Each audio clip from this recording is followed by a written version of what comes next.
Facelift is Alice in Chains' debut full-length record and is rightfully considered one of the most iconic grunge albums of all time. Though it's more than just a grunge record, many would argue it's actually more of a hard rock metal album. Of all the grunge bands out there, Alice in Chains is definitely one of the heaviest. Facelift was released on August 21st, 1990, shortly after the band's We Die Young EP was released in July of 1990. The title track from the EP, We Die Young, also appears on Facelift, and as a matter of fact, the debut single from Facelift is We Die Young. Thus, there has been a bit of confusion at times regarding this. Some people believe that the song We Die Young originally appeared on Facelift when, in reality, it was released 1 month earlier as part of the We Die Young EP. As is the case with much of Alice in Chains' music, several of the songs on Facelift deal with personal subject matter. In April of 1987, Jerry Cantrell's mother, Gloria, passed away from cancer. She was only 43 at the time. Jerry Cantrell was 21 at the time of his mother's death, and it affected him deeply. The song Sunshine on Facelift is about the death of his mother.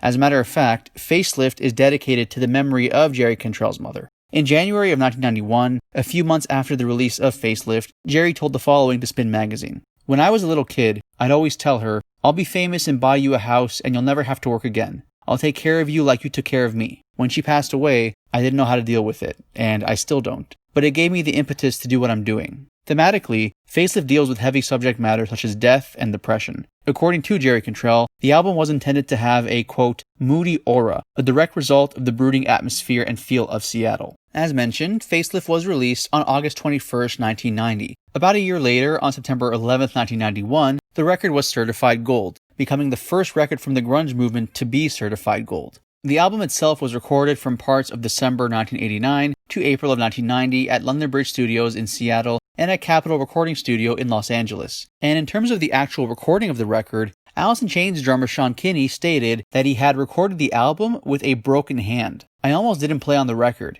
They started rehearsing with the drummer from Mother Love Bone, Greg Gilmore. I was sitting there playing with one hand, guiding him through it. Dave Jordan, Facelift's producer, came in and they started to try to do it. He was like, 'Screw it, pull the plug, this is not going to be the same.'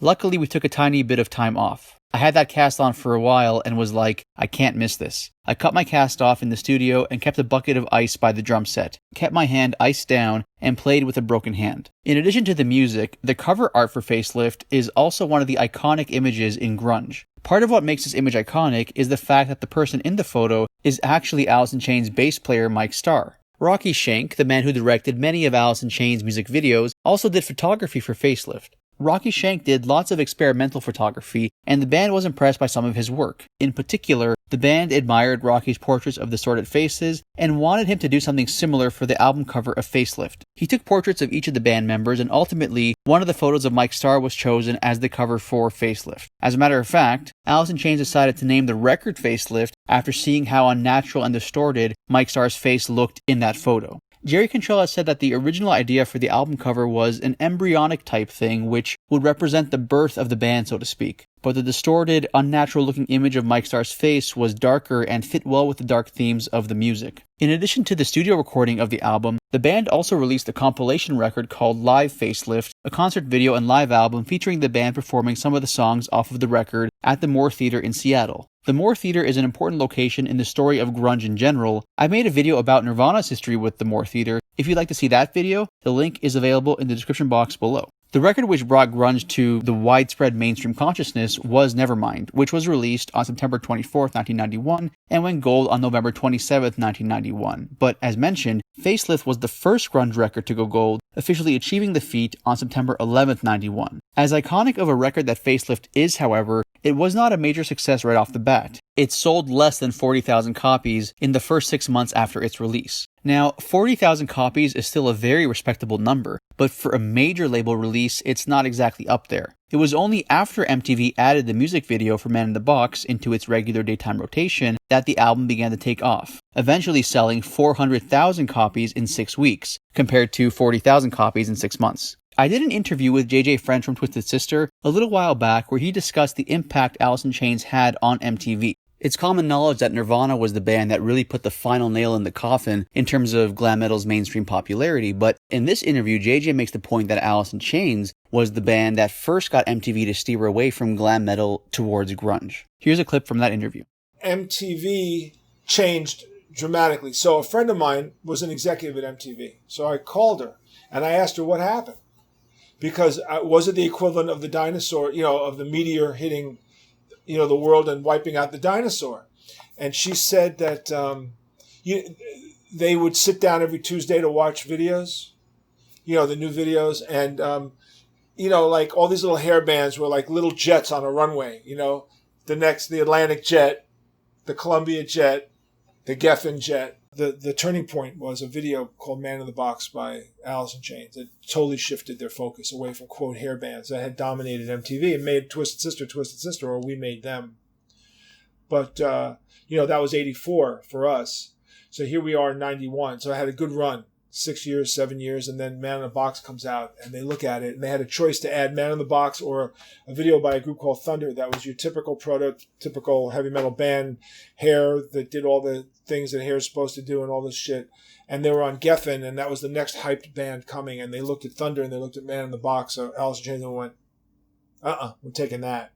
And that was a road less traveled, and it wiped out the dinosaur, which was the hair metal bands. And it kind of ended. The only band that leapfrogged and saved themselves was Guns N' Roses.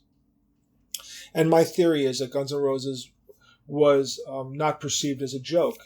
They came out of LA, but I think that Axl, first of all, had a great voice. I think that they were perceived as real, not fake, like they were real junkies, not pretend junkies.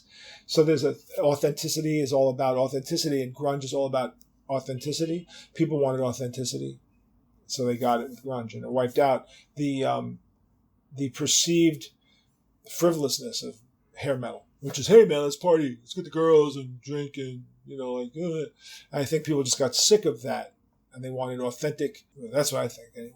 But you don't like the term hair metal, you said, right? No, I think it's a derogatory term. I use it because it makes it easy for someone to... I can say 80s metal, it's 80s metal not here. But yeah, it's a derogatory term. It's acid rock or derogatory, folk rock. Everyone comes up with a let's label it. It's skinny tie, it's new wave of British heavy metal. The press always has to do it. Let's just say that American 80s metal is pretty much of a type. It's of a type. It looks the same. It sounds the same. It is the same to a non-fan. My father used to say that everything sucked after 1945. Like all music sucked. Like he made it really simple. 1945, before, after. Before, great. After, sucked. I said, how do you just dismiss 50 years? He goes, it's so easy. It's just baby, baby, baby. Yeah, yeah, yeah. That's all it is. So if you don't care enough to know, you don't know, right? So if you don't care enough to know and you're a casual observer of MTV, you wouldn't know the difference in Warrant, Poison, Whitesnake. It's all the same, right? It's all the same. But you wouldn't know the difference in 1964 if you didn't care enough to know the difference in the Beatles, Billy J. Kramer and the Dakotas, Jerry and the Pacemakers, Freddie and the Dreamers. If you didn't know, and you just heard the songs on the radio and showed pictures, you all go, it's all the same. It's all the same. This is the problem with genres as genres move forward. It's all the same. And Motown, it's the same guys playing on every track. You could dismiss it as all the same. I would never do it because I know Motown. So I can tell you the difference in every singer going. But if you don't care, it all sounds the same. If you don't care about Liverpool, it all sounds the same. If you don't care about 80s metal, it's all the same. If you don't care about grunge, it's all the same. That's the problem with country music. If you don't care about country, it's all the same. What does Alan Jackson say about country music? You play a country record backwards, the girl comes back, the car comes back, and the dog comes back. And that's a country guy making a joke about country. I don't know what you say about 80s metal, Party dude. That's what it should just be called, party dude, right? Everything's party dude. Facelift clocks in at 54 minutes and 2 seconds, featuring a total of 12 songs. We Die Young, Man in the Box, Sea of Sorrow, Bleed the Freak, I Can't Remember, Love Hate Love, It Ain't Like That, Sunshine, Put You Down, Confusion, I Know Something About You, and Real Thing. Thanks for watching, guys. If you like what you see, make sure to subscribe for more. All the videos on this channel are original. I'm the one conducting all the interviews and editing all the videos together. So if you guys like what you see and you want to support, the best way to do so is honestly just to subscribe. Lots more to come.